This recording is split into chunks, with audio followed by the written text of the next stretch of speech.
Hello friends, ಇದು Monday morning vlog. So idli ಜೊತೆ ಉದ್ದಿನ ವಡೆ ಎಲ್ಲರೂ ತಿಂದಿರ್ತಾರೆ. ಸೊ ನಾವು ಡಿಫ್ರೆಂಟಾಗಿ ಮಾಡೋಣ ಅಂತೇಳಿ ರವೆ ವಡೆ ಮಾಡೋದನ್ನ ತೋರಿಸ್ತಾ ಇದ್ದೀನಿ. ಸೊ ರವೆ ವಡೆ ಮಾಡೋದಕ್ಕೆ ನಾನಿಲ್ಲಿ ಒಂದು ಪಾತ್ರೆಯಲ್ಲಿ ನೀರು ಇಟ್ಟಿದ್ದೀನಿ ಕಾಯೋಕ್ಕೆ.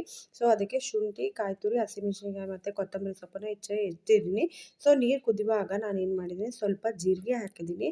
ಆಮೇಲೆ ಹೆಚ್ಚಿಟ್ಟಂಥ ಹಸಿಮೆಣಸಿನ್ಕಾಯಿ, ತುರಿದಿಟ್ಕೊಂಡಿರೋಂಥ 1 ಇಂಚ್ ಶುಂಠಿ ಮತ್ತು ಕೊತ್ತಂಬರಿ ಸೊಪ್ಪು, ಸ್ವಲ್ಪ ಕಾಯಿ ತುರಿ ಸ್ಕಿಪ್ ಮಾಡಿದ್ರೆ ಮಾಡಿ, ಇಲ್ಲಾಂದರೆ ಹಾಕಿ. ಕಾಯಿ ತುರಿ ಹಾಕಿದರೆ ಟೇಸ್ಟ್ ಚೆನ್ನಾಗಿರುತ್ತೆ ಅಂತ ನಾನಿಲ್ಲಿ 1 ಹಿಡಿಯಷ್ಟು ಕಾಯಿ ತುರಿನ ಹಾಕ್ತಾ ಇದ್ದೀನಿ.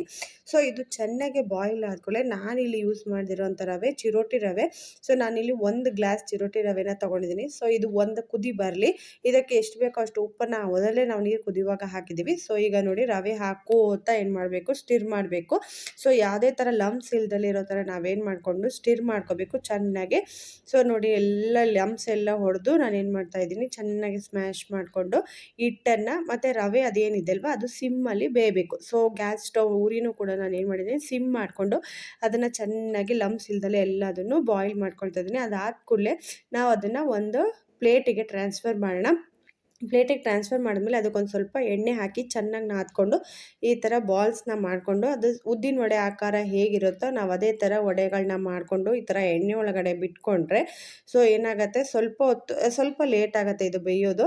ಸೊ ಎಣ್ಣೆ ಚೆನ್ನಾಗಿ ಕಾದ ಮೇಲೆ ಬಿಡಿ. ಸೊ ಈ ಥರ ಬಿಟ್ಟಾಗ ನಮ್ಮದು ವಡೆ ಏನಾಗಿದೆ ಕೂಡ ರೆಡಿ ಆಗಿದೆ.